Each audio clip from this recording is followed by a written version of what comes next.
Je ne suis archi pas d'accord. Moi, ça fait 3 ans que je me le coltine. Bon, je me suis peut-être un peu chauffé. Zola a dit j'accuse, moi je dis je m'excuse. On peut être grossier sur le podcast ou pas? C'est rajouter une cerise sur un tas de merde, mais ça fait pas un clafoutis. Il a pas sélectionné un quarterback, il a pris un manager de chez Burger King. Il n'a pas de charisme du tout.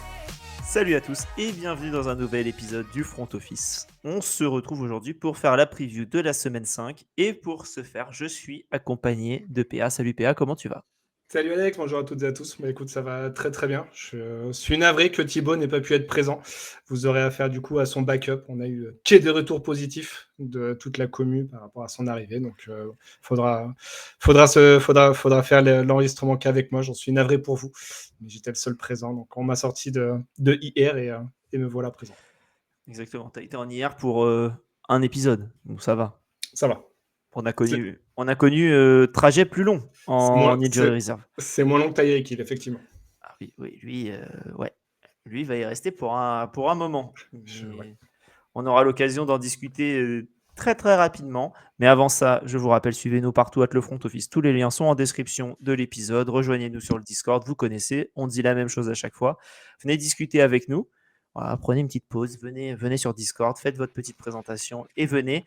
Et ce soir, on le rappelle, comme tous les jeudis, c'est live et c'est Game Zone. Et Game Zone, donc avec Grégory de la Red Company des Paris Mousquetaires, Axel de Vikings France et du podcast Viking Therapy, Bertrand de Saints France et du French Quarter Podcast et Emilien de Chargers France. Une belle line-up. Ouais, Emilia qui n'a pas de podcast. Non, et qui n'est pas en rouge non plus via la Red Company. C'est vrai. Voilà. Donc voilà. D'ailleurs, si vous n'avez jamais vu un match des Paris Mousquetaires, vous ratez quelque chose et on aura le temps d'en parler ce soir. Donc voilà, n'hésitez pas, venez, twitch.tv/le front office où on sera en live et venez discuter avec nous. C'est toujours un chouette moment. PA, sur la preview, on parle du Monday Night Football qu'on n'a pas pu débriefer. On en parlait lors du Rewind avec Thibaut. D'ailleurs, c'était bien avec Thibaut. Là, c'est dommage. Je me demande où il est. Il n'a pas pu être dispo. Je suis navré, vraiment. C'est dommage. Mais écoute, on fait avec et on va parler de deux matchs assez rapidement. On va essayer de vite aller à la preview, mais en tout cas, sur ces deux Monday Night Football, on a eu les Jets qui ont perdu face aux Dolphins 27-21. Les Dolphins qui passent en 1-3, pas 3-1, faut quand même pas rigoler. Et les Jets qui sont en 0-4. Et dans un second temps, les Bengals ont perdu 28-3 sur la pelouse des Broncos. Et les Broncos en 2-2, les Bengals en 2-2. Et c'est 2-2 qui sont absolument différents. De quoi tu as envie de parler par rapport à ces deux matchs? Tu as envie de commencer par quoi? On peut aller rapidement sur le Broncos-Bengals parce que je pense que sur l'autre match, on aura peut-être plus de choses à évoquer, il semblerait. Mais le Broncos-Bengals, c'était quand même pas très très beau. On va pas se le cacher. Je l'ai dit dans le Discord en interne, mais je me suis regardé le 40 minutes et même le 40 minutes m'a paru très long. Donc très compliqué. C'est bizarre parce les Bengals ont plutôt bien attaqué le match. Premier drive solide avec du coup 3 points. Ils se prennent un touchdown dans la foulée. Ils ont un second drive qui peut aller relativement loin. En fait, les pénalités les font reculer. Et après, ils ont éteint tout, l'interrupteur, le disjoncteur, tout ce que tu veux. Et il n'y a eu aucune imagination, je trouve, offensivement. Et puis derrière, défensivement, ce qu'on craignait au début de saison, ça a éclaté encore une fois au grand jour. Des espaces béants pour les receveurs adverses. Une défense contre la course qui est plutôt pas mal sur le premier quart, mais les 3 autres quarts, ils se font ouvrir dans tous les sens. Ils ont Delane Baker rookie, peut-être que ça joue également, mais ouais, tu sais pas ce que va devenir cette équipe. On avait l'impression que c'était Burrow qui tenait ça. Bon, on a peut-être eu raison de le penser, de le croire en tout cas. C'est difficile. Hein. Et quand tu le vois, tu as l'impression que quand tu vois en tout cas Jake Browning, le remplaçant de Joe Burrow, tu te dis que c'est pas ouf, mais en même temps, il a le temps de rien faire non plus. Hein. La pression, elle est folle. Elle arrive des deux côtés. Il y a une image qui tourne sur Twitter d'une action où la défense des Broncos, il va à 3. Un de chaque côté et un devant. Et celui qui est en plein milieu, du coup, se fait rattraper évidemment par les deux gardes et le centre. Mais sur le côté, tu as les deux tackles qui se font complètement déborder et ça finit par un sac, mais vraiment as l'impression de quelque chose qui a été généré par une IA tellement c'est clean côté Broncos. Et pour parler un peu des Bengals, parce que ça a été la grosse chute du power ranking entre l'épisode qu'on a pu faire et le moment où le power ranking est sorti sur Instagram, instagram.com/le front office. Pour moi, tu juges les coachs quand ça va pas. Et là, Zach Taylor, on en parlait déjà quand ça allait, que c'était compliqué. Mais quand ça va pas et qu'il n'a pas Joe Burrow, tu te rends compte que c'est quand même compliqué. Alors effectivement, le gap entre Joe Burrow et Jake Browning est énorme. Et ça, on le met pas en cause. Hein. Cependant, on a vu des coachs qui faisaient bien mieux avec pareil. Donc, Zach Taylor, le GM, et le GM, hein, parce que Zach Taylor est le coach, mais le GM, je pense qu'il risque d'y avoir un petit ménage de printemps du côté de Cincinnati et ce serait mérité.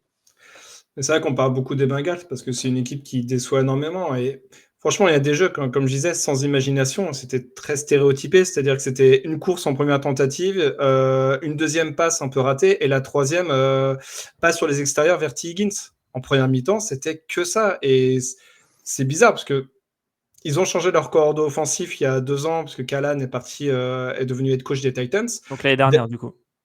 Ouais, c'est ça, l'année dernière. Mais du coup, c'est la deuxième année là, du nouveau offensive coordinateur, Dan Pitcher. Et en fait, on reprochait un petit peu ce genre de schéma de jeu à Callahan. Pitcher fait la même chose. Est-ce que le problème vient pas du head coaching, en fait? Et c'est peut-être pas du tout ton quarterback qui est censé ne pas être sur le terrain avec Browning. Et c'est nul. Franchement, c'est nul. Donc, autant plutôt regarder les Broncos qui, eux, ont fait un match solide comme on les attendait. Ils n'ont pas paniqué après le drive d'ouverture des Bengals. Puis après, ils ont joué relax au milieu de troisième quart et quatrième quart. Ça a joué très, très relax parce qu'ils leur ont remis 40 points. Ça n'aurait pas été déconnant, très sincèrement. Et les Broncos qui sont en 2-2 avec leurs 2 défaites contre les Colts sur un field goal de dernière seconde avec un flag. Le leverage évitable et une défaite contre les Chargers. Donc voilà, c'est un 2-2 qui n'est pas flatteur pour eux. Pour les Bengals, c'est un 2-2 qui est très flatteur parce que même la victoire qu'ils avaient fait contre les Browns avait été compliquée et ils auraient dû perdre avec Joe Burrow. Ouais. Et le premier match, c'était les Browns et le deuxième... Jaguars. Où les Jaguars ils choquent complètement. Oui, et seule défaite d'ailleurs. C'est une victoire, mais seule défaite des Jaguars d'ailleurs. Pour revenir maintenant sur le match entre les Jets et les Dolphins, déjà la grande nouvelle, on va dire, de ce match, c'est la blessure de Tyreek Hill. Pour les âmes sensibles, n'allez pas regarder sa blessure. Tout ce qu'il faut savoir, c'est que le genou a été disloqué complètement et les ligaments qui ont été détruits. Tyreek va sûrement être cut lors de l'intersaison pour sauver du cap côté Dolphins et j'ai du mal à voir une suite de carrière pour Tyreek Hill parce qu'un joueur qui fait tout sur sa vitesse et qui perd son genou, va falloir qu'il apprenne à courir et j'ai peur que ce soit pas trop le cas. Les mains, on l'a vu l'an dernier, alors effectivement il avait le doigt cassé l'année dernière donc ça aidait pas, mais il y avait quand même beaucoup plus, on sentait déjà un step down l'année dernière. Il revenait quand même bien, je trouvais, sur les 2 derniers matchs où il était beaucoup plus intéressant et plus impliqué. Et de manière globale, l'attaque des Dolphins, c'est un peu mieux. Et c'est marrant, quand on voit qu'il y a un tight end, ça marche mieux. Mais ça, on pourra en reparler. Voilà, donc Tyreek, qu'on n'aime pas, la blessure, elle est assez... elle est ignoble. Elle est ignoble. Voilà, je ne sais pas si vous aviez des petites figurines, là, tu sais, le petit bonhomme en bois où tu pouvais le bouger. Voilà, la jambe de Tyreek, c'est un peu ça. Donc, compliqué. Victoire des Dolphins, mais entachée par cette blessure. PA, de quoi tu voudrais parler sur ce match ? Ouais, victoire un peu à la Pyrrhus, effectivement. Je te rejoins par contre, offensivement, je trouve qu'il y a vraiment des belles choses qui sont mises en place depuis 2 semaines et demie, parce que à la rigueur, même la défaite contre les Patriots, on a vu qu'offensivement, ça arrivait à proposer certaines choses. Et au final, ils l'ont gagné. Le score n'est pas représentatif du match, parce qu'il y avait 27-13 à 1 minute 30 de la fin dans l'absolu. Donc, ils ont plutôt bien dominé le match. Ils ont réussi à faire des turnovers quand il fallait également.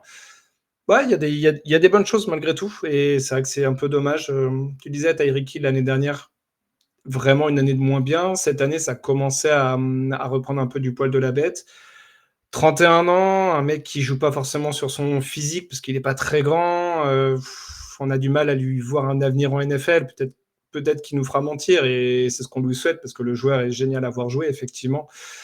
Mais l'image, elle est absolument horrible, et tu dis qu'à 31 ans, ça va être très, très compliqué de revenir. Donc, ouais. Et pour les Jets, je pensais qu'on était un petit peu sévère quand on a fait notre power ranking le tout début de saison, et je m'étais dit un petit peu, peut-être qu'on se plante avec ces Jets-là et qu'ils vont nous proposer autre chose. Surtout après le match contre les Steelers en première semaine, pardon, première semaine. où on a eu Et, beaucoup d'espoir. Ouais. Et c'est tout l'inverse, en fait. Je pense même qu'ils nous déçoivent encore plus que ce qu'on pensait, quoi. Dans le jeu, c'est pas bon. Défensivement, ça a des lacunes et des carences. Enfin, Sauce Gardner, depuis qu'il se fait siffler ses pénalités, ça commence à devenir beaucoup plus dur pour lui, bizarrement. Allez, bim. La O-line, c'est un peu mieux que ce que ça a pu être certaines années, mais bon, c'est quand même pas foufou. Justin Fields, heureusement qu'il a ses jambes, parce que dans le jeu aérien, c'est quand même très compliqué. Et heureusement qu'ils ont Garrett Wilson, vraiment, quoi. C'est le phare dans leur nuit ultra noire, quoi. Waouh, enlève Garrett Wilson à cette équipe, ils mettent pas 10 points à chaque match, quoi. C'est effrayant. Donc, c'est une équipe en full reconstruction, j'ai l'impression. Ils ont changé de head coach, donc peut-être qu'ils vont lui laisser aussi du temps pour reconstruire ça, mais ça fait peine à voir quand tu te rappelles de l'équipe que ça a été avant l'arrivée de Rodgers il y a 2 ans, qui était quand même une équipe qu'on pouvait estimer à un bon quarterback d'aller très très loin et d'être un peu contender même en playoff.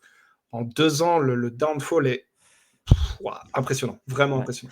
On va pouvoir voir ce que l'attaque des Jets vaut la semaine prochaine, vu qu'ils jouent contre les Cowboys, qui est la pire défense de la ligue. Et on aura l'occasion de voir si vraiment, s'ils ne marchent pas contre les Cowboys, il n'y aura rien à y espérer. Parce que défensivement, s'ils ne sont pas là, ils vont se prendre une valise. PH, je te propose qu'on passe maintenant au moment consulting, et donc on démarre la preview. Tu vois ce livre? Ce livre prédit l'avenir. Il contient tous les résultats de tous les événements sportifs jusqu'à la fin du siècle. Et pour la preview, on va commencer donc avec le moment consulting et une question qui a été posée sur le Discord. Est-ce que, donc en 2 parties, on va d'abord répondre à la première. Est-ce que les Cowboys sont les Bengals de l'an dernier? Alors la question, ça fait petite transition au final avec ce que j'ai dit juste avant de lancer le jingle. Mais les Cowboys qui sont très bons offensivement et très mauvais défensivement, et correspond aux Bengals de l'an dernier, ou qui étaient très bons offensivement et catastrophiques défensivement. On n'est pas d'accord. C'est l'heure du duel. Alors, je vais pas te mentir, j'avais pas vu qu'il y avait double question. En fait, c'était juste dans le conducteur pour te faire chier, parce que tu as mis oui et non. Moi, j'ai juste mis non et oui. Quel enfer. J'ai bien préparé l'émission. Mais vas-y, je peux trouver. Hein. Non, réponds sérieusement. Très sérieusement, est-ce que ce sont les Bengals?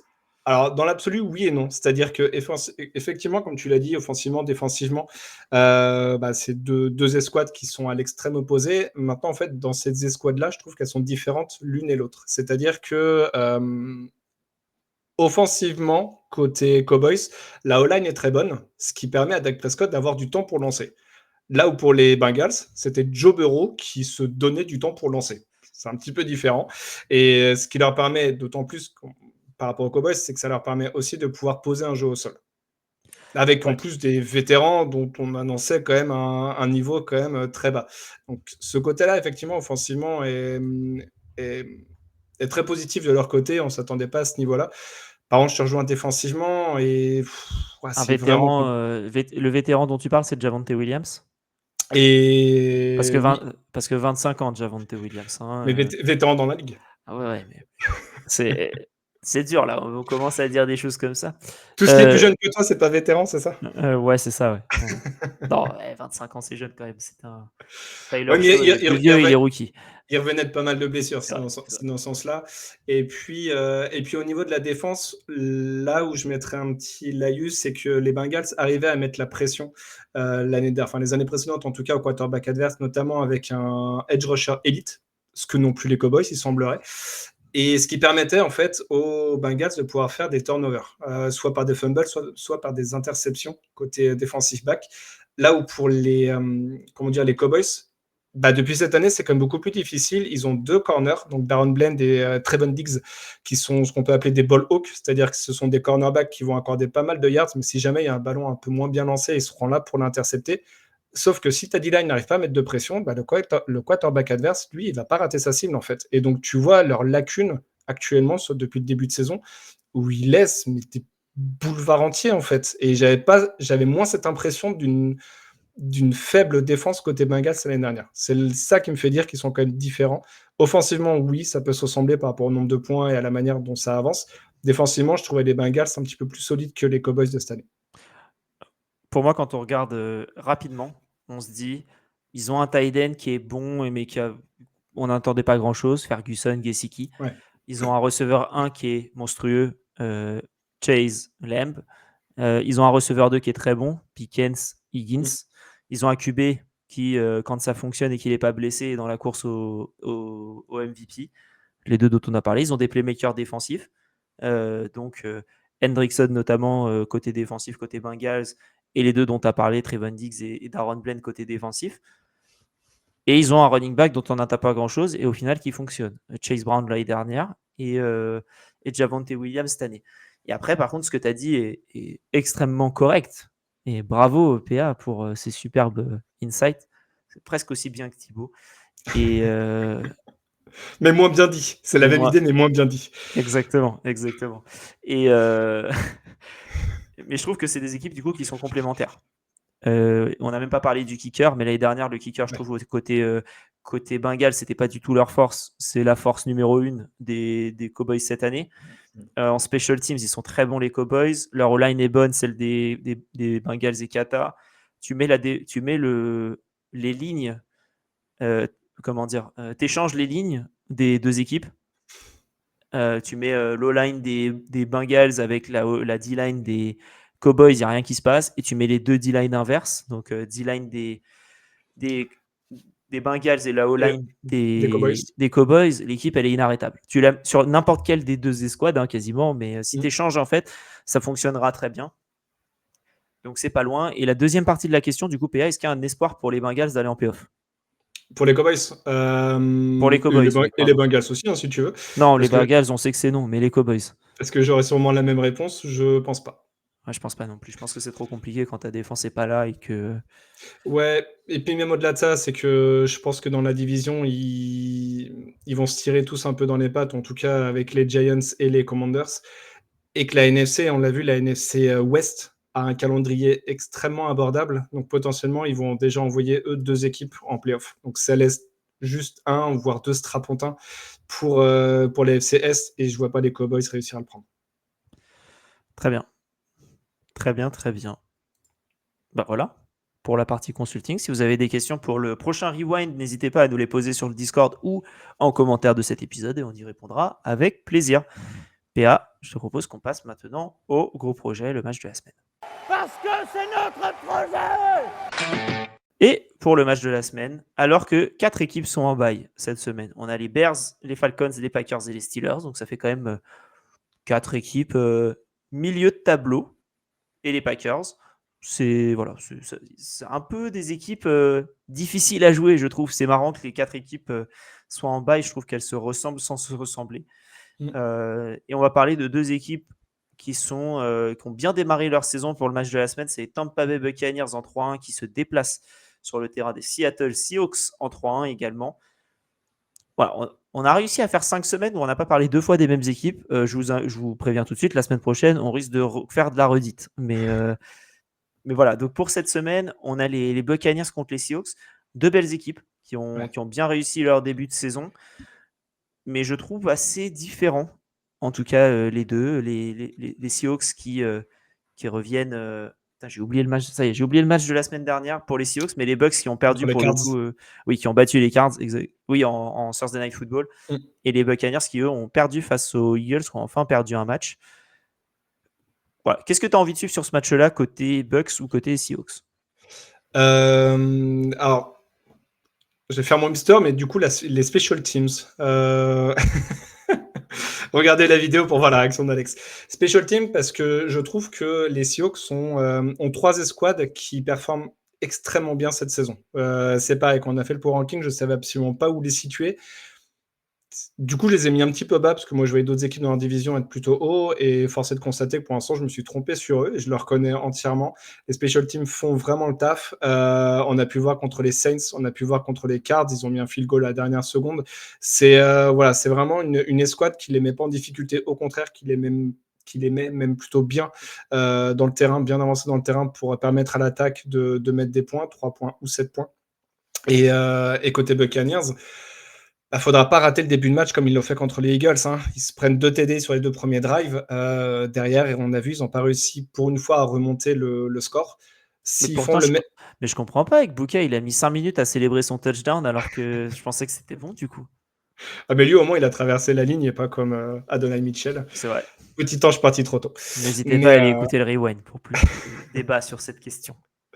mais de la même manière, je pense que si les Buccaneers prennent 2 possessions d'écart, et quand je dis 2 possessions, c'est 2 touchdowns, ils reverront pas les Seahawks. J'ai regardé un petit peu au niveau des stats, les Seahawks, ils sont 3e meilleure défense de la ligue en nombre de points encaissés et 6e meilleure attaque en nombre de points inscrits. Alors, quand ils mettent attaque, c'est vraiment le nombre de points. Donc, pareil, il y a eu les special teams, on l'a vu contre les Saints, on l'a vu contre, je sais plus, le premier ou deuxième match où il y a un retour sur punt return. Donc, voilà, les points aussi augmentent grâce à la special team, mais c'est un tout, c'est une équipe. Faut les mettre les points. À un Non, moment, on peut mais pas dire. Mais je suis d'accord Non, mais avec c'est toi. ça. Ce que je veux dire, c'est que c'est pas l'attaque, mais ça fait partie de l'escouade. C'est une escouade à part entière. Et que du coup, le nombre de points est représentatif de ce que représentent en tout cas les Seahawks sur les 4 premiers matchs. Et ils ont eu un premier match compliqué contre les 49ers. On voit que le changement de coordinateur offensif a porté ses fruits. Ryan Grubb n'a pas fait une bonne saison l'année dernière. Ils ont pris du coup l'un des fils Kubiak cette saison. Ça fonctionne admirablement bien. Pour la petite histoire, d'ailleurs, le coach des Special Teams, c'est un certain Jay Harbaugh, fils de Jim et du coup neveu de John, qui était John, coach des Ravens, qui a été pendant 8 ans le coach Special Team des Eagles entre 98 et 2006. Donc potentiellement, il a appris 2-3 choses de la part de tonton. Mais ça, c'était pour la petite histoire un peu marrante.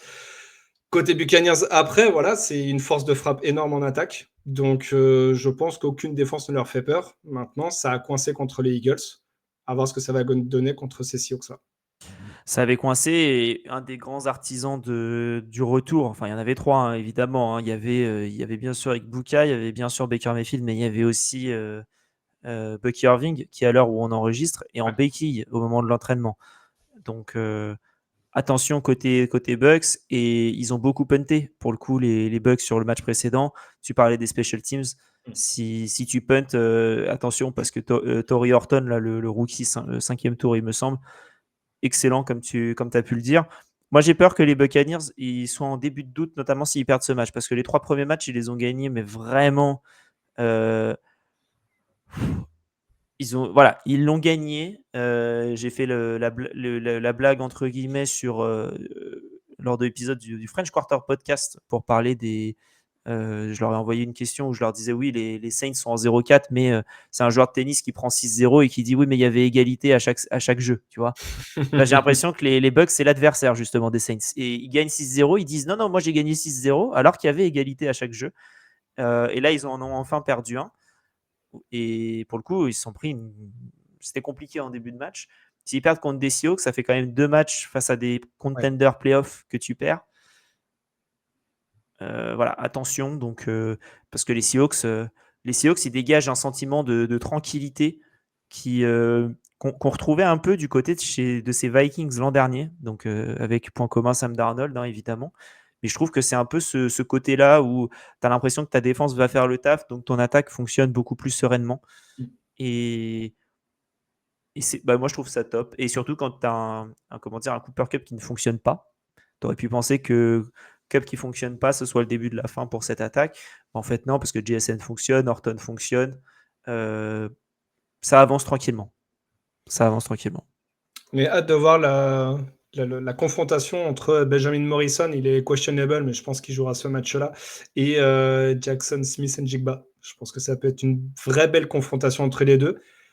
On a pu voir aussi Darnold, il se repose beaucoup sur JSN. Donc, si ce receveur-là arrive à être muselé par un des corners de Tampa, le match, il peut être un petit peu différent pour les Seahawks. Donc, je pense que ça sera vraiment le truc important à suivre. C'est ce qu'on pensait après le premier match, puisque JSN avait été beaucoup visé. Sur le deuxième, Cup avait été beaucoup visé. Horton avait mis un touchdown notamment. Donc, je pense qu'il y a moyen quand même. Cette équipe arrive à distribuer le ballon assez bien. Et c'est la force du coup de Kubiak depuis ce début de saison. Et ouais, on espère un beau match en tout cas. entre ces deux équipes qui aura lieu d'ailleurs à 22h05 avec une. Ce ne sera pas le seul match à regarder hein, parce qu'il y a trois beaux matchs et Titan Cardinals. Il en faut toujours un. Il faut toujours un match un peu où on ne sait pas trop pourquoi tu es là. Et bah, c'est Titan Cardinals sur ce slot à 22h. Voilà, c'est le prime time des Titans. Coucou GG. PA, quelque chose à rajouter sur ce match entre les Bucks et les Seahawks?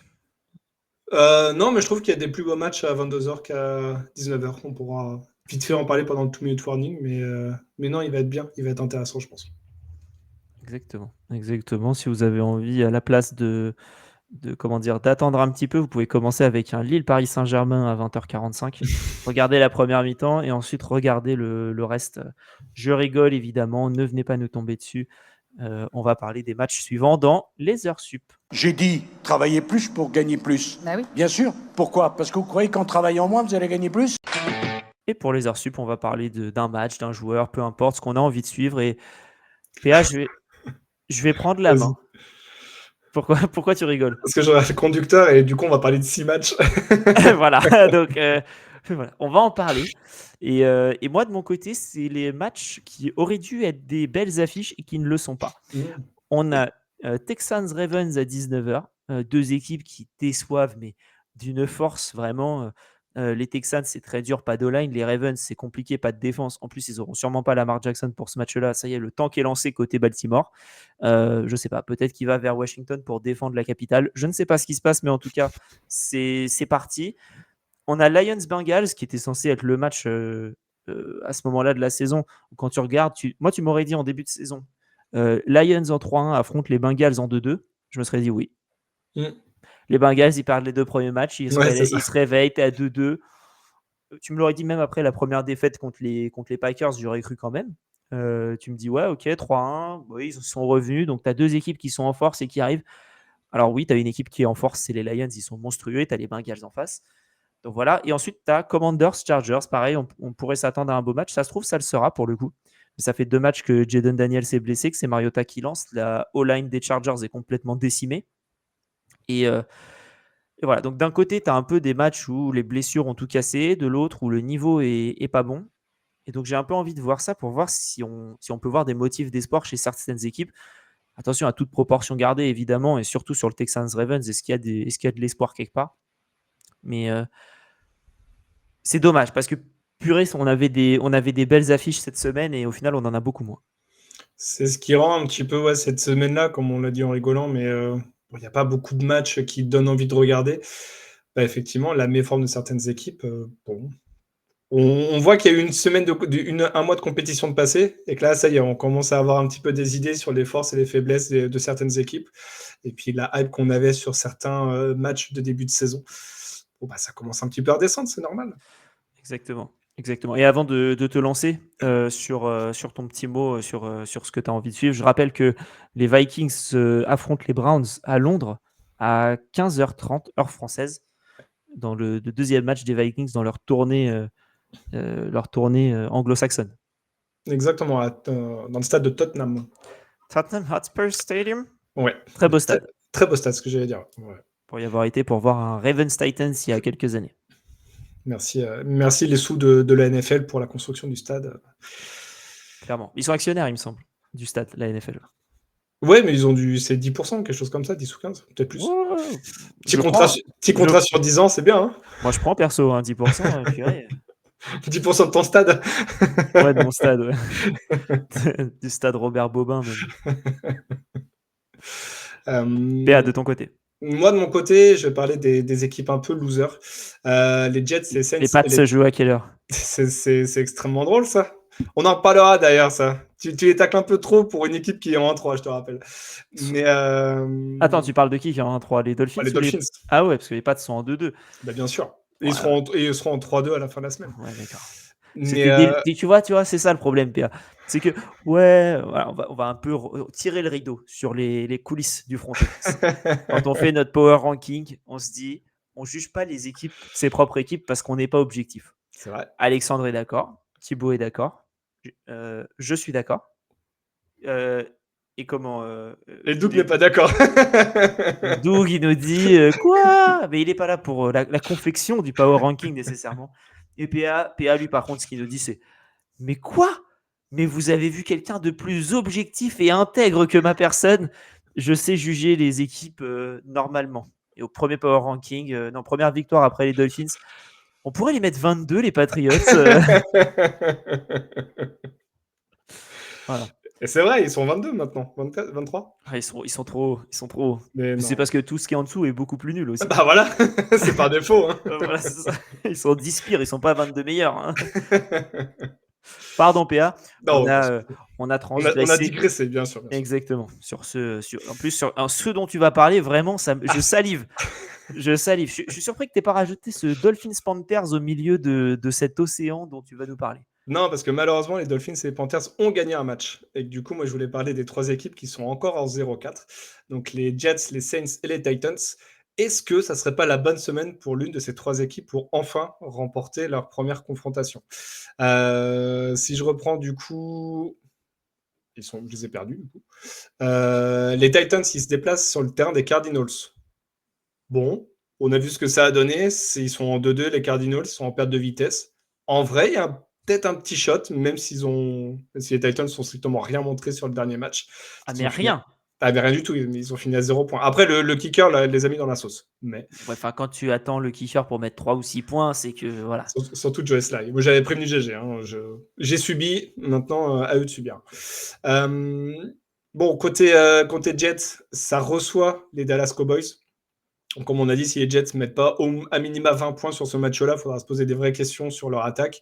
Mais en tout cas, ils risquent de s'en prendre également 35. Donc, bon, c'est peut-être pas ce match-là qui leur fera passer leur bilan avec au moins une victoire. Et les Saints, qui reçoivent les Giants. Et je me dis que c'est peut-être le bon moment pour les Saints de gagner. Les Giants, ils sont un peu sur leur nuage. Oui, on a gagné contre les Chargers. Jackson Dart MVP.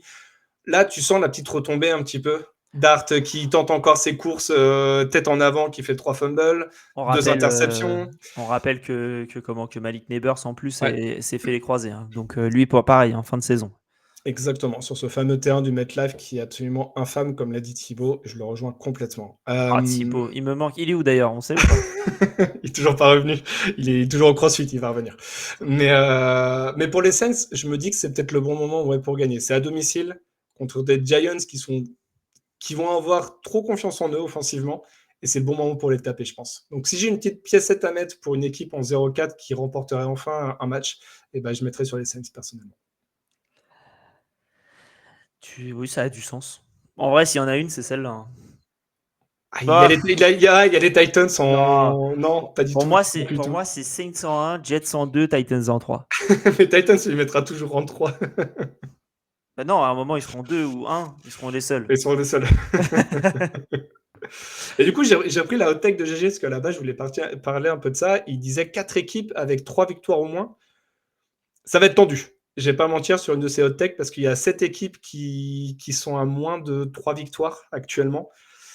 Et j'en vois difficilement 4 qui sont à 2 victoires, je crois.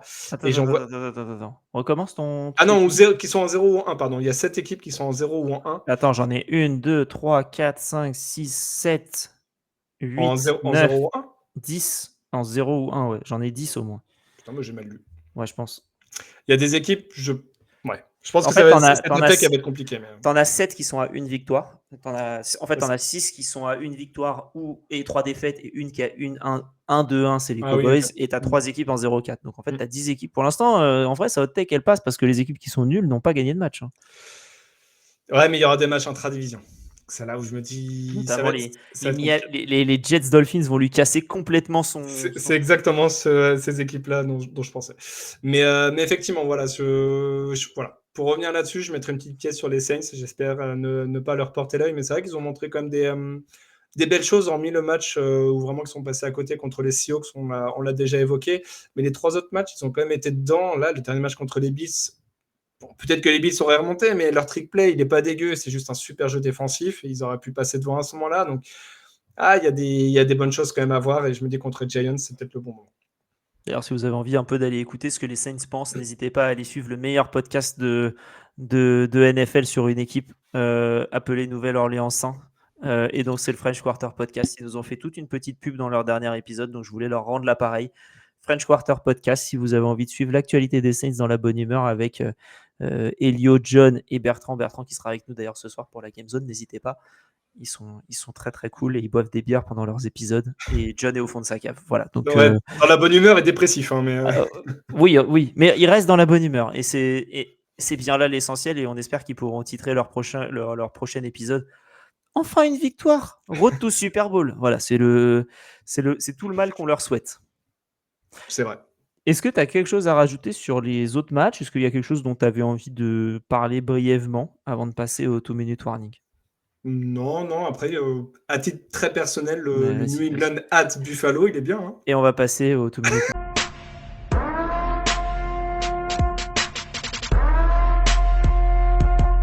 Alors, si Alex m'a coupé au montage, du coup, je parlais des Patriots contre les Bills.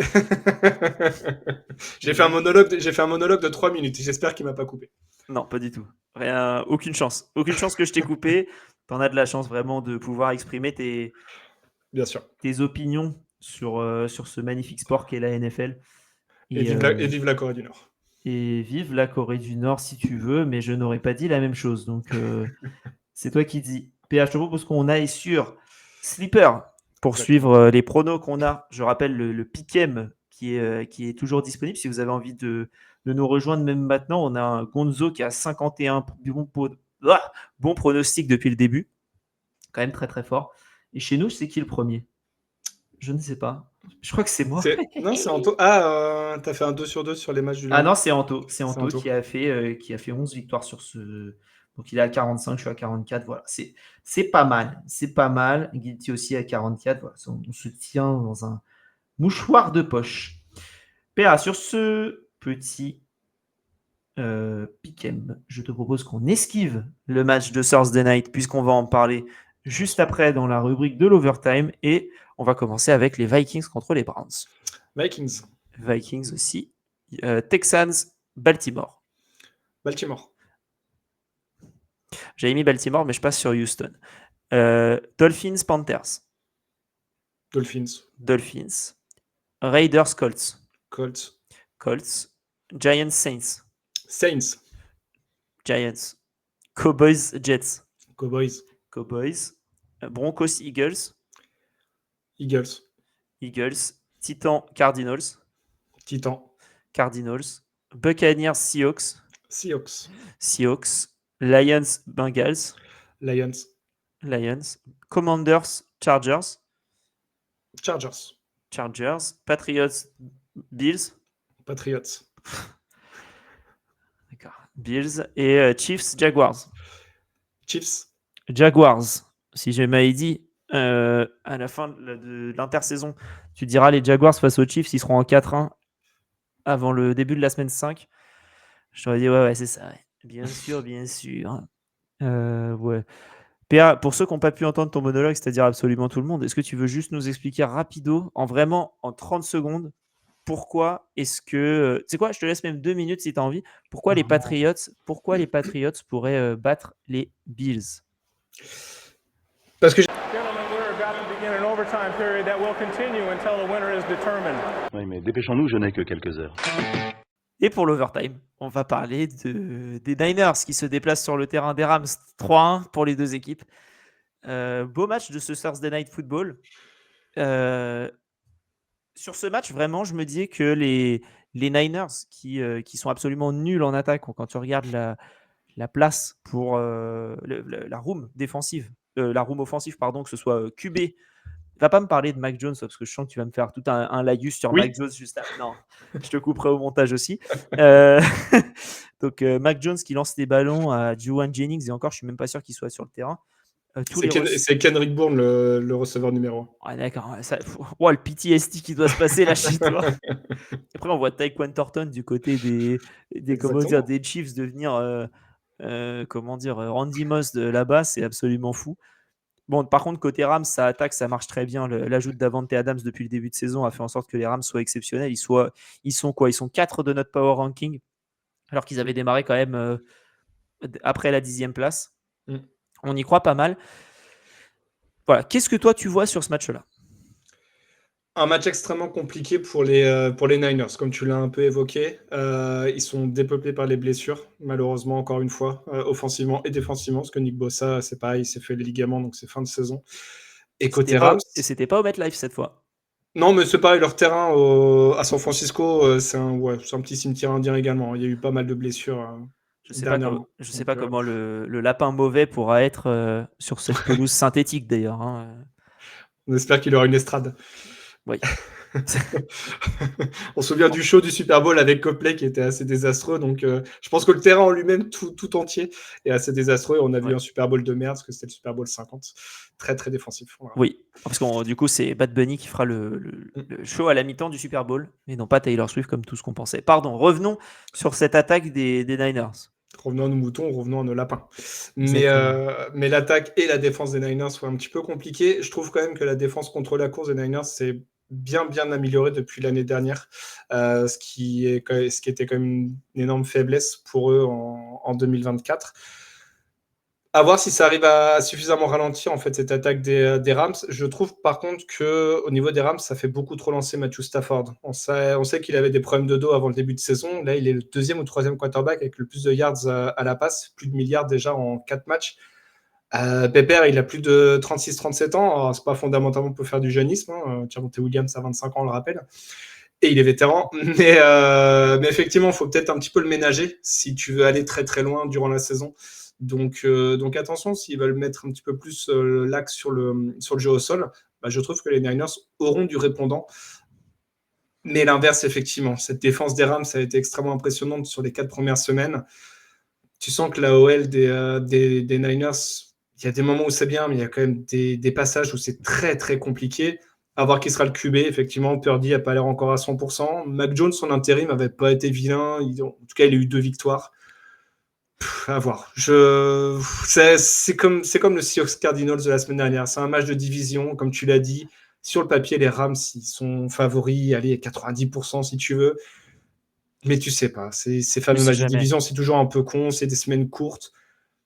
Ça se finit à 3 points, que ça ne m'étonnerait pas. Mais pour moi, les Rams sont quand même extrêmement favoris sur ce match. Ouais. Tu parlais de Matthew Stafford qui doit lancer. Je trouve que depuis le début de saison, on voit un peu Blake Corum qui prend de plus en plus de portée et de plus en plus de drive. Et j'ai l'impression qu'ils sont en train d'essayer de le faire venir dans cette rotation pour pas que ce soit uniquement Kyren Williams. Et je pense que dans les semaines à venir, on va voir le jeu au sol des Rams qui va être de plus en plus utilisé une fois qu'ils auront vraiment confiance en le backup.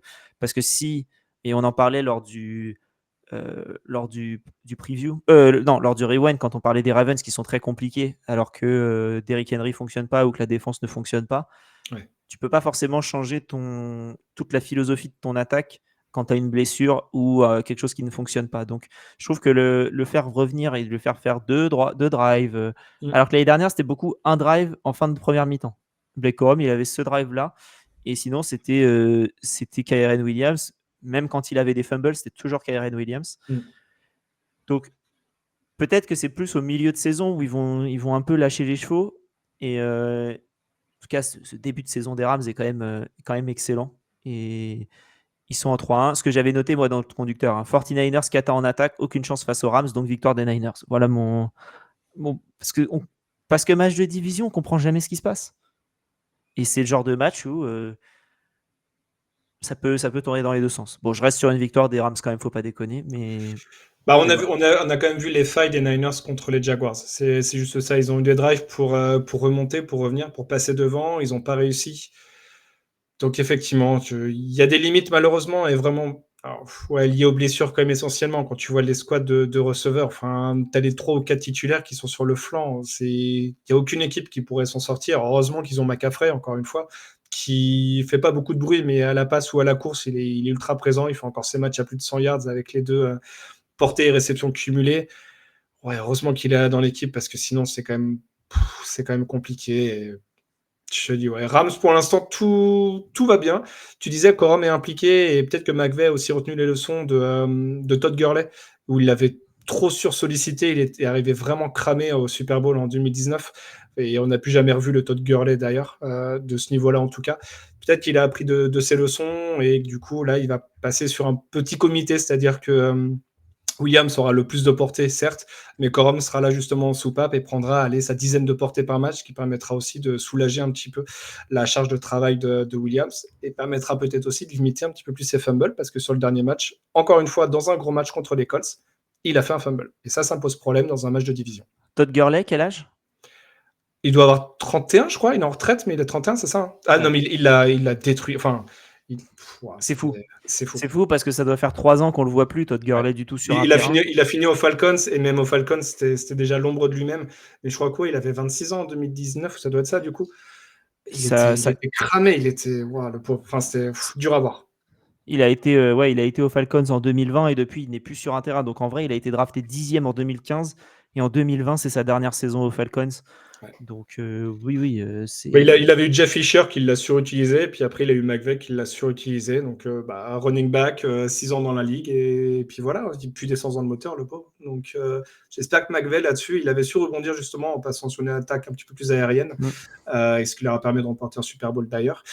À voir si du côté justement des running back, là c'est moins sur le match, mais plus sur une vision à moyen terme. On espère qu'il aura appris de ses erreurs et qu'il arrivera à avoir plus un comité plutôt qu'un vraiment un fer de lance.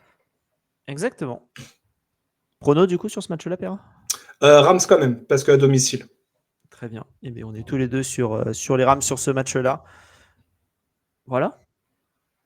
Si cet épisode vous a plu, n'hésitez pas à nous faire un petit pouce vers le haut, un petit commentaire. Mettez 5 étoiles sur la plateforme dans laquelle vous écoutez cet épisode. Une petite revue sur Apple Podcast notamment, qui est en général public et qui nous fait plaisir. Et ce soir, venez en twitch.tv/lefrontoffice ou youtube.com/lefrontoffice pour regarder la Game Zone avec Vikings, Chargers, Saints France et la Red Company. Je pense qu'on va bien s'amuser avec PA. On a préparé une petite Game Zone aux petits oignons, c'est-à-dire que PA l'a préparée et je la présente. Sensiblement ça. C'est les gros oignons. C'est pour faire des gros oignons. Donc oui. Bon. PA, merci pour cet épisode. C'était très bien. Tu n'es pas Thibaut, mais t'es pas mal. Et donc, je suis le Kendrick Bourne du front office, tu vois. Non, quand même. T'es le Taekwon Thornton, c'est-à-dire que t'es non, bon. tous mes passages, je préfère prendre ma retraite. je suis le Todd Gurley du front office. Petit ange parti trop tôt. Bon, en tout cas, merci à tous. On se retrouve donc pour le live jeudi. On se retrouvera pour le rewind de la semaine 5 de NFL dès mardi matin. Merci à tous d'avoir écouté. Je vous souhaite à tous une bonne journée et vive le football.